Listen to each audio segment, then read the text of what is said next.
ay carnivorous, madali kang mamatay. Pag ang kinakain natin patay, madali tayong mamatay. Pag buhay, habang buhay mo. Huwag kayong magagalit sa akin, ini-educate ko lang kayo kung paano maging healthy. Physically, mentally, spiritually. Kaya pala si Brother Sunny, very happy, no? Kita mo ang face, very young.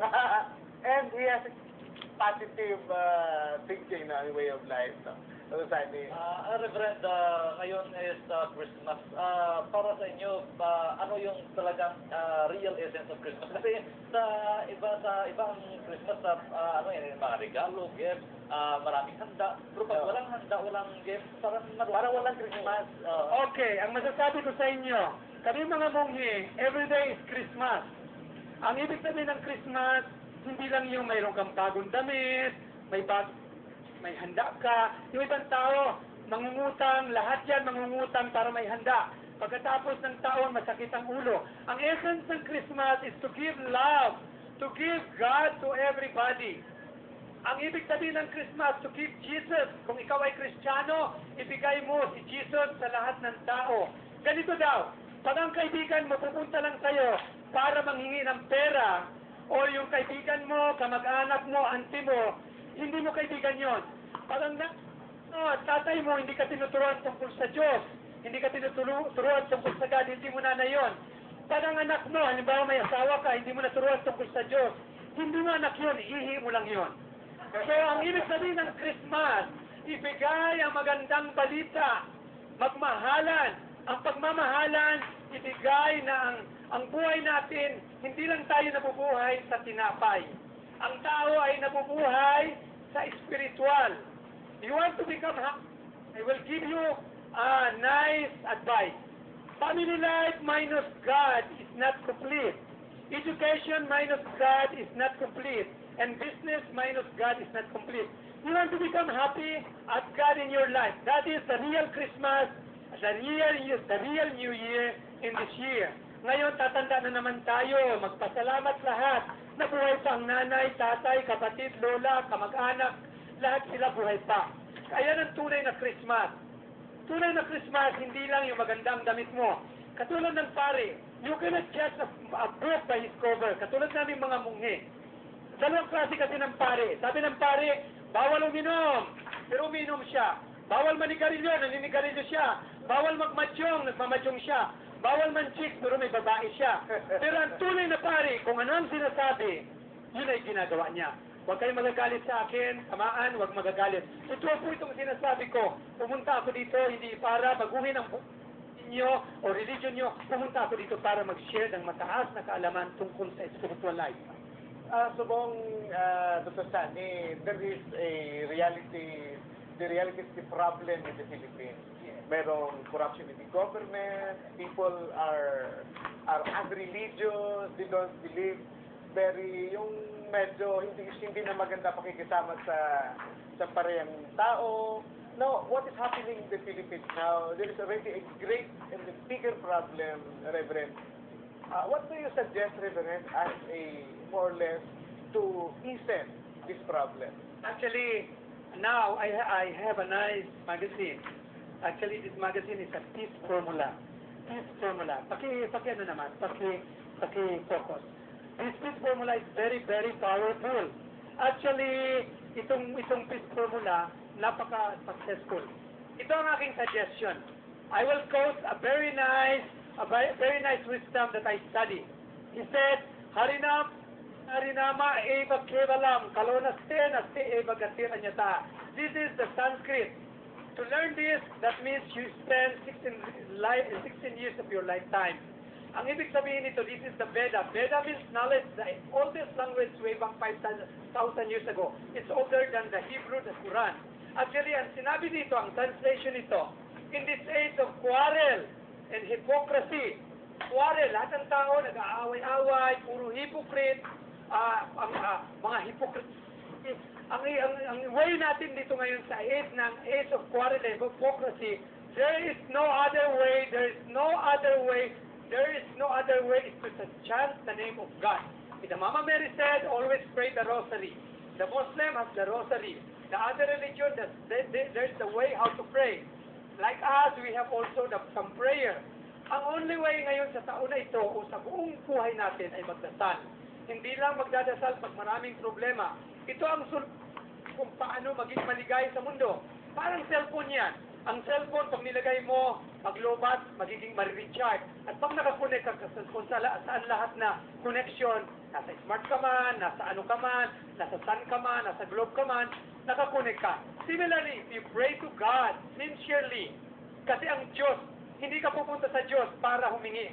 Katulad ngayon, pag pumunta ka sa altar, makita mo ang Diyos. Hindi mo nakikita ang Diyos, ikaw ang nakikita niya. Alam niya kung anong kailangan mo. Pag nagdasal ka, pakinggan Diyos. Walang ibang paraan kundi magdasal, magdasal, magdasal. At pag nagdasal ka, tulungan mo ang sarili mo. Nasa tao ang awa, nasa Diyos ang awa, nasa tao ang gawa. Yun ang the best solution ngayon panahon. Reverend, December is a month of love. Yes. How do you define love? Ang love, there are two kinds of love in this material world. Ang love sa material world, kamuting ko ang likod mo at kakamuting ko ang likod mo. Yun ang ibig sabihin ng love. There are two kinds of enjoyment in this material world. Note this. Having sex and passing stool. Alam mo yung, ano ba ang tawag sa inyo yung stool, libang? Yeah. Pag ikaw ay tatay at may tao sa banyo, kakasukin mo, dalihan mo dyan, kasi lalabas na. Pag lumabas na yan, maligaya ka na. Pero pag nag-sex ka, pagkatapos yan, wala na. Kasi ang sex, ang purpose ng sex, para sa gumawa ka na makijus na na. Procreation. For recreation. Kung magsisex ka lang para sa iyong pagsarili, hindi ito tunay na love. Ito ay lust. Bakit ang tao hindi makapunta sa Diyos? May apat na bagay. Number one, lust. Lalaki ng babae, ang babae ng lalaki, ang bakla ng lalaki, ang tumboy ng babae. Kaya hindi makapunta sa Diyos. Number two, greed, gahaman. Akin to, akin ito. Pag namatay ka, wala ka mamadadala kahit isang buhok. Kaya kami nagpapakalbong mga monks. Number three, because of pride kaayo. Pagkaat ang pride, this is my enemy, I will kill him. This is demonia. And number four, because of inggit. Galit, puot. Kaya nga, may nagtanong sa akin, anong masasabi mo kay Madam Arroyo at saka kay Lusada? Sabi ko, mo ikaw magdadala. Ang kasalanan ni Lusada, siya magdadala. Ang kasalanan ni Madam Arroyo, siya magdadala. Kung hindi mo mabago ang buong mundo, baguhin mo ang buong sarili mo. If you cannot change the whole world, change yourself. By changing yourself, you are just like changing the whole world. This is the saying of our founder, A.C. Bhaktivedanta Swami Prabhupada. Thank you. So, Reverend, you have mentioned about changing oneself. So, paano ma-change ng isang tao ang kanyang self? You should know how to control your mind. Sabi sa akin ng tao, Reverend, may last ka ba?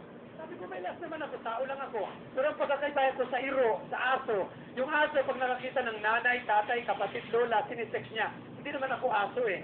Kung aso ka, hindi mo makokontrol ang sarili mo, then you are like an animal. So we are not an animal, we are human being.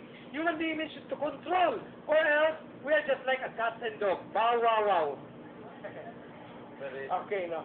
I am very interested about the 7 rules, no? Yes. Yeah, syempre, yung buhay natin are always governed Yes, by, yes, yes. by the rules, no?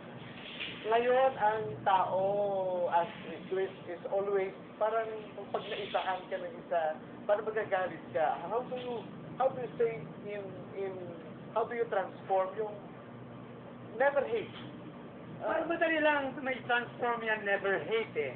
Pag ikaw, yun na, sinabi ko na sa inyo, i-transform nyo, you should love God, you should devote your time to God. Ano first commandment ng Bible? Mahalin mo ng buong puso, buong kaluluwa, at buong isip ang Panginoon. Paano mo mahal ang tao kung ikaw ay laging galit? May kagalit. Then you don't follow the Bible. You must try to follow this instruction of Jesus. Hindi lang nagbabasa ang tao ng Bible o kahit anong scripture. Kailangan ng tao, kung anong binabasa, ginagawa. Kung hindi, you are a rubber stamp, Christian, Hindu, Muslim, or kahit anong religion mo. Simple lang. You must try to understand what you are reading, or else you are like just a parrot. Ano yung mga, other than spread the word, ano yung mga activity mo ngayon for the next few days? Actually, may darating dito sa inyo sa Bacolod, mga next month, yung mga spiritualist. Sila ay magbibigay ng magandang balita sa inyo. And if you want, actually, you can contact me in my number, 092977947778. If you want kung gusto niyo po silang ma-interview, just contact me. Actually, our master, yung pinaka-head namin, please. Just like ang tao, mayroong pastor, may obispo. Ang pinaka-obispo namin, ay master namin, spiritual or guru, nasa Cebu ngayon. Imimit namin siya sa 17, 18, 19. Kung gusto niyo, pumunta kayo, mamimit niyo. Simula ng bata pa siya, hindi siya kumain ng karne, isda, itlog, hindi nag-asawa. We consider him as not an ordinary person. Ginipap niya ang buhay niya dahil sa spiritual life. So, marami kaming activities. Katulad sa Cebu, we give free food every Sunday, walang bayad. Ang mga pagkain doon, puro healthy food. Sa Manila, we're doing that. We have a lot of center in Manila. So, marami kaming activities like building program, mass feeding, helping people how to love God. This is our program. We have a very So, Reverend, paano nyo ginagawa ito lahat? Kasi ako pag maglibot ka ng around the world. You need siyempre mga you'll need money. How do you cope up with all? Pag tayo mag-alala, ang ibon nga lumilipad, nabubuhay, tayo pa kaya. Actually, ang organization namin at Internal Society for God Consciousness ay all over the world. Marami ang nagsusuporta sa akin. Dati mayaman ako, may million ako. Kaso binigay ko na sa mahihirap. Sabi nila, nabuang na daw ako, bakit daw ganun ako? Sabi ko, pag namatay ako, wala akong madadala kahit isang buo. Actually, kayo mag-alala. God provides for everybody.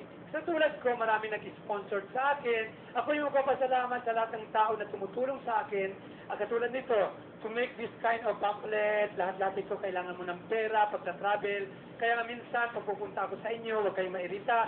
Kasi kami yung mga monks na nanghihingi ng mga donation, hindi para sa sarili ko. Kasi kung yung pera ninyo gagamitin ko sa sarili ko, yung kasalanan nyo mapupunta sa akin. It's a blood money.